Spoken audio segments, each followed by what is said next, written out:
ദൈവകൃപയുടെ തണലിൽ ജീവിക്കുവാൻ ദൈവം ഒരു ദിവസം കൂടെ നമുക്ക് ദാനം ചെയ്തതോർത്ത് ദൈവത്തിന് സ്തോത്രം ചെയ്യാം. ദൈവത്തിൻ്റെ കൃപയിൽ ആശ്രയിച്ചുകൊണ്ട് ആ കൃപയുടെ തണലിൽ ഇന്നത്തെ ദിവസം കഴിച്ചു കൂട്ടുവാൻ ദൈവം നമുക്ക് ഉയരത്തിലെ ജ്ഞാനവും ശക്തിയും നൽകി നമ്മെ താങ്ങി നടത്തണമേ എന്ന് നമുക്ക് പ്രാർത്ഥിക്കുകയും ചെയ്യാം. ഈ ദിവസം ദൈവനാമ മഹത്വത്തിനു വേണ്ടി ജീവിക്കുവാൻ തക്കവണ്ണം ദൈവം നമ്മെ പ്രാപ്തരാക്കണമേ എന്ന് പ്രാർത്ഥിച്ചുകൊണ്ട് തനിമയിലേക്ക് എന്ന ഈ പഠനം നമുക്ക് തുടരാം. 1 തെസ്സലോനിക്കർ 5-ാം അധ്യായം 18-ാം വാക്യത്തിൽ നാം ഇങ്ങനെ വായിക്കുന്നു: ഇതല്ലോ നിങ്ങളെക്കുറിച്ച് ക്രിസ്തുയേശുവിൽ ദൈവേഷ്ടം. നാം നമ്മുടെ ആയുസ്സിൽ യാന്ത്രികമായി പ്രാർത്ഥിച്ചു കൂട്ടുന്ന ഒരു വാചകമാണ്: നിൻ്റെ ഇഷ്ടം സ്വർഗത്തിലെ പോലെ ഭൂമിയിലും ആകണമേ. യാചിക്കുക ദൈവത്തോട്.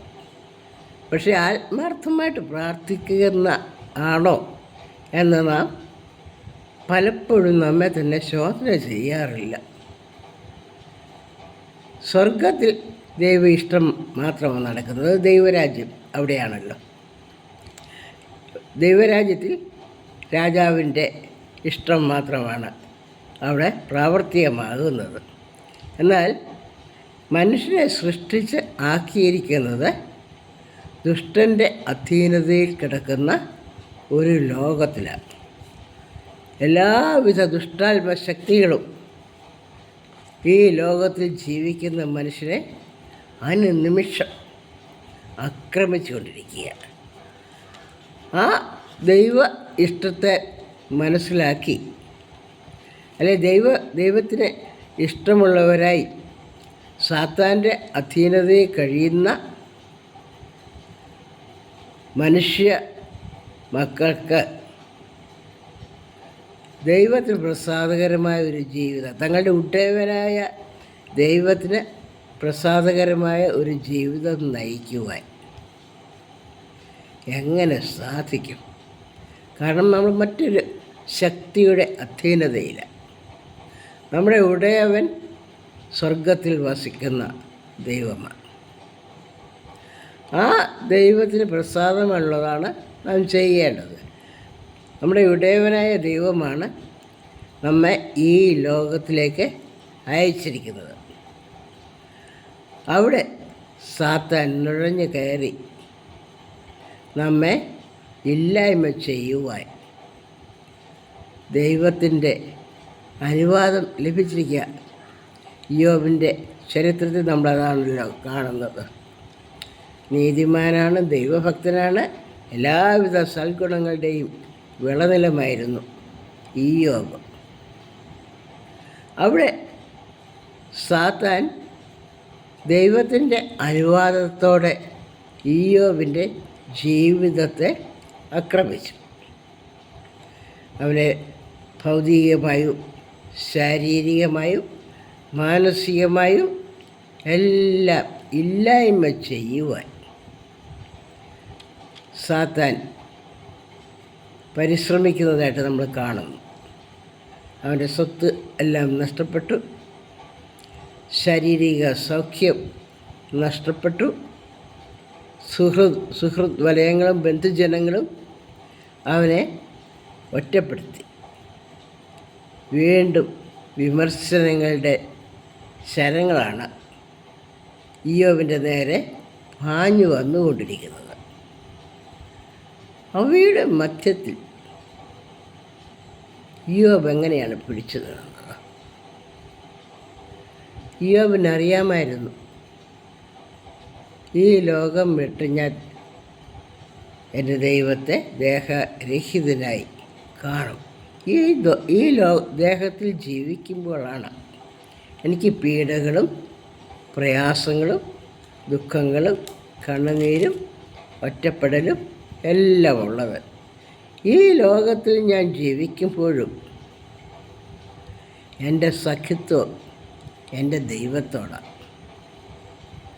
എൻ്റെ ദൈവത്തോടുള്ള സഖിത്വം എന്നെ ഈ ലോകത്തിൽ നീതിമാനായി ജീവിക്കുവാൻ സഹായിക്കുന്നു. അതിനുവേണ്ടി കെഞ്ചി പ്രാർത്ഥിക്കുക യോബ് ചെയ്യുന്നത്. ഒടുവിൽ തൻ്റെ സുഹൃത്തുക്കളും കുടുംബാംഗങ്ങളും ഭാര്യ വരെയും തന്നെ തള്ളിപ്പറയുമ്പോൾ യോബ് തൻ്റെ വാദമുഖങ്ങളൊക്കെ നിരത്തി വെച്ച ശേഷം അവയൊക്കെ പരാജയപ്പെട്ടു എന്ന് മനസ്സിലാക്കിയപ്പോൾ അവൻ ചെയ്തത് തൻ്റെ ശത്രുക്കൾക്ക് വേണ്ടി പ്രാർത്ഥിക്കുക. തന്നെ അപമാനിക്കുന്നവർക്ക് വേണ്ടി പ്രാർത്ഥിച്ചു, തന്നെ ഉപദ്രവിക്കുന്നവർക്ക് വേണ്ടി പ്രാർത്ഥിച്ചു, തന്നെ പീഡിപ്പിക്കുന്നവർക്ക് വേണ്ടി പ്രാർത്ഥിച്ചു. തന്നെ ഉൾക്കൊള്ളുവാൻ കഴിയാത്ത ഒരു ലോകത്തിനു വേണ്ടി ഇയ്യോബ് പ്രാർത്ഥിക്കുന്നു. അപ്പോൾ ഉണ്ടായ അനുഭവം ഇയ്യോബിൻ്റെ പുസ്തകം അവസാനത്തെ അധ്യായത്തിൽ നമ്മൾ കാണുന്നു. ഇയ്യോബ് ശത്രുക്കൾക്ക് വേണ്ടി പ്രാർത്ഥിച്ചപ്പോൾ ദൈവം അവൻ്റെ സ്ഥിതി മാറ്റി.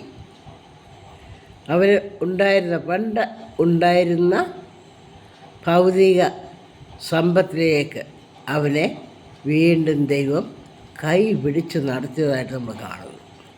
അപ്പോൾ ജീവിതത്തിലെ ഭൗതികവും ആത്മീകവുമായ അഭിവൃദ്ധി നമുക്ക് ലഭിക്കണമെങ്കിൽ നാം അവലംബിക്കേണ്ടതായ ഒരു മാർഗം എല്ലാവരെയും സ്നേഹിക്കുക, എല്ലാവരുടെയും നന്മയ്ക്ക് വേണ്ടി ഇച്ഛിക്കുകയും പ്രയത്നിക്കുകയും പ്രാർത്ഥിക്കുകയും ചെയ്യുക.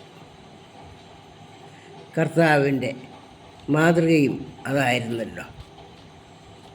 അവൻ നന്മ ചെയ്തുകൊണ്ട് നമ്മുടെ കർത്താവ് ലോകത്തിൽ സഞ്ചരിച്ചു. തനിക്ക് അല്പായുസ് 33 വർഷക്കാലമേ ഈ ലോകത്തിൽ ജീവിക്കുവാൻ സാധിച്ചുള്ളൂ. ആ 33 വർഷക്കാലം വളരെ പ്രയോജനകരമായി എല്ലാവർക്കും അനുഗ്രഹകരമായി ജീവിക്കുവാൻ ഉള്ള വരം നമ്മുടെ കർത്താവിന് ലഭിച്ചു. കാരണം തനിക്ക് നല്ല നിശ്ചയമുണ്ടായത്, പിതാവ് എന്നെ അയച്ചിട്ടാണ് ഞാൻ ലോകത്തിൽ വന്നത്. എൻ്റെ ജീവിതത്തെക്കുറിച്ചൊരു പ്രത്യേക പദ്ധതിയുണ്ട്. ആ പദ്ധതി പൂർത്തിയാകുമ്പോൾ ഞാൻ മുൻപേ ഉണ്ടായിരുന്ന എൻ്റെ സ്ഥാനമായ പിതാവിൻ്റെ മടിയിലേക്ക് ഞാൻ മടങ്ങിപ്പോകേണ്ടവരാണ്. ദൈവത്തിന് പ്രസാദകരമായ ഒരു ജീവിതം ഈ ലോകത്തിൽ ജീവിച്ചെങ്കിൽ മാത്രമേ നാം കാക്ഷിക്കുന്നതായുള്ള ആ സ്വർഗീയ സന്തോഷം നമുക്ക് അനുഭവിക്കുവാനായിട്ട് കഴിയുള്ളൂ. നമ്മുടെ കർത്താവ് നമുക്ക് കാണിച്ചു തന്ന ആ ഒരു മാതൃക നമുക്കും അനുകരിക്കുവാൻ ദൈവകൃപ ആവശ്യമാണ്. ഈ ജഡത്തിൽ ജീവിക്കുമ്പോൾ ഒരിക്കലും സാധ്യമല്ലാത്തൊരു കാര്യമാണ് ശത്രുവിനെ സ്നേഹിക്കുവാൻ, മറ്റുള്ളവരെ നമ്മെപ്പോലെ തന്നെ കരുതുവാൻ. ഇതല്ലോ നിങ്ങളെക്കുറിച്ച് ക്രിസ്തു യേശുവിൽ ദൈവേഷ്ടം. ഈ നൊയമ്പിൻ്റെ കാലയളവിൽ നമുക്ക് ഇതൊന്ന് പഠിക്കാം. എൻ്റെ ജീവിതത്തെക്കുറിച്ച് പിതാവായ ദൈവത്തിന് ക്രിസ്തുവേശുവിലുള്ള ഇഷ്ടം, ആ ക്രിസ്തുവേശുവിൻ്റെ ജീവിതത്തിൽ കൂടി പിതാവായ ദൈവം നമുക്ക് ഡെമോൺസ്ട്രേറ്റ് ചെയ്ത് വച്ചിരിക്കുകയാണ്. ഇതാണ് നീ അനുകരിക്കേണ്ട റോൾ മോഡൽ. അത് ഏതാണെന്ന് നമുക്ക് നോക്കാം. 16, 17, 18 വാക്യങ്ങളിൽ നമ്മളത് കാണുന്നുണ്ട്. 1 തെസ്സലോനിക്കർ 5-ാം അധ്യായം 16, 17, 18 വാക്യങ്ങൾ. തിരുവചനം നമ്മളെ ഓർപ്പിക്കുകയാണ്. എപ്പോഴും സന്തോഷിപ്പിൻ, ഇടവിടാതെ പ്രാർത്ഥിപ്പിൻ. എല്ലാറ്റിനും സ്തോത്രം ചെയ്യുവിൻ.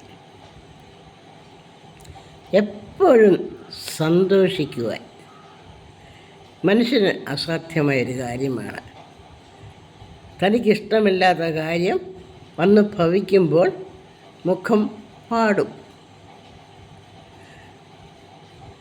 താൻ എന്താണോ ഇച്ഛിക്കുന്നത് അത് സാധിച്ചു കിട്ടുകയാണെങ്കിൽ ജീവിതത്തിൽ സന്തോഷമുണ്ട് എന്ന് അഭിമാനപൂർവ്വം പറയുന്ന മനുഷ്യരാണ് നാം ഓരോരുത്തരും. നമ്മുടെ അഭിമാനം വെറും ദുരഭിമാനമാണെന്നുള്ളത് മനസ്സിലാക്കുവാൻ, തിരിച്ചറിയുവാൻ കാലം അധികമൊന്നും വേണ്ട. ഈ ദുരഭിമാനത്തിൽ സന്തോഷിക്കുകയല്ല പുകഴുകയോ ചെയ്യാതെ നമ്മുടെ അഭിമാനം എന്താണ്? കഷ്ടം സഹിക്കുവാനാണ് ഓരോ വ്യക്തിയും വിളിക്കപ്പെട്ടിരിക്കുന്നത്. കഷ്ടതയില്ലാതെ ഈ ലോകത്തിൽ ജീവിക്കുവാൻ ആർക്കും സാധ്യമല്ല. ഒരു വിത്ത് നിലത്ത് വീണ് ചാകുന്നില്ല എങ്കിൽ അതിനെ വീണ്ടും പുനർജനിക്കുവാൻ കഴിയുന്നില്ല. പത്തായത്തിലിരിക്കുന്ന വിത്ത് എത്ര നാൾ പത്തായത്തിൽ സുരക്ഷിതമായി വെച്ചാലും ഒരിക്കലും അത് പുനർജനിക്കുന്നില്ല. അതിൽ നിന്നും വിത്ത് പൊട്ടി മുളച്ച് പുതിയ സസ്യം ഉണ്ടാകുന്നില്ല. അതേസമയം അനുകൂല സാഹചര്യത്തിൽ അത് നനവുള്ള മണ്ണിൽ ചേറിനകത്ത് കളയൊന്നുമില്ലാത്തയിടത്ത് ഈ വിത്ത് വീണാലോ 2 ദിവസം കൊണ്ട് അതിന് പുറമേയുള്ള ആവരണം പൊട്ടി അകമയുള്ള ജീവൻ പുറത്തു വരുന്നു. പുതിയ നാമ്പ് വരുന്നു. പുതിയ സസ്യം അതിൽ നിന്നും മുളച്ചു വരുന്നു. അത് വേദനാജനകമാണ്. സ്വയം നശിക്കുക, തൻ്റെ സ്വയം ഇല്ലാതെയാകുക, അത് വളരെ വേദനാജനകമായ കാര്യമാണ്. അത് മനസ്സിനെ വളരെയധികം മഥിക്കുന്ന ഒരു കാര്യമാണ്. നമ്മുടെ തനിമ നഷ്ടപ്പെടുന്നു. ഞാൻ ഇതുവരെ കാത്തു സൂക്ഷിച്ച അഭിമാനം, ഇതുവരെ കാത്തു സൂക്ഷിച്ച സൽപ്പേര്, ഇതൊക്കെ നഷ്ടപ്പെടുക. എന്നാൽ ആ നഷ്ടപ്പെടലിൽ കൂടെ ഒരു പുതിയ ജീവൻ ഉടലെടുക്കുന്നെങ്കിൽ നമുക്ക് അത് ത്യാഗം നമ്മുടെ ജീവിതത്തിൻ്റെ നേട്ടമാണ് എന്ന് പറയുവാനായിട്ട് സാധിക്കും. മഹാത്മാക്കൾ എന്ന് നാം വിളിക്കുന്ന ലോകം കരുതുന്ന എല്ലാ ആളുകളും ത്യാഗത്തിൽ കൂടെ മാത്രമാണ് മഹാത്മാക്കൾ ആയിട്ടുള്ളത്. സുഖകരമായ അനുകൂല കാലാവസ്ഥയിൽ ജീവിച്ചവരാരും മഹാത്മാക്കൾ ആയിട്ടില്ല എന്നുള്ളത് നാം ഓർത്തിരിക്കണം. നമ്മുടെ വളർച്ചയിൽ നമുക്ക് ഓർക്കുവാനുള്ളത്, കഠിനാധ്വാനം ചെയ്യുന്ന വിദ്യാർത്ഥിക്ക് മാത്രമാണ് ഉന്നതമായ വിജയം നേടുവാൻ കഴിയുള്ളൂ. സുഖലോലുപരായി കിടന്നുറങ്ങുന്ന വിദ്യാർത്ഥിക്ക് വിജയം, പേരിനുള്ള വിജയം ലഭിച്ചേക്കാം. ഉന്നതമായ വിജയം നേടണമോ കഠിനമായ അധ്വാനം ആവശ്യമാണ്. ഒരു കർഷകൻ കാലാവസ്ഥയെ അനുകൂലമാക്കിക്കൊണ്ട് ഏത് കാലാവസ്ഥയിലും മഴയോ വെയിലോ മഞ്ഞോ ഇവയൊന്നും വകവയ്ക്കാതെ തൻ്റെ ജീവിത ലക്ഷ്യത്തിന് വേണ്ടി കഠിനമായി അധ്വാനിക്കുമ്പോൾ മാത്രമാണ് കർഷകൻ്റെ പുരയിടത്തിൽ വിളവുണ്ടാകുന്നത്.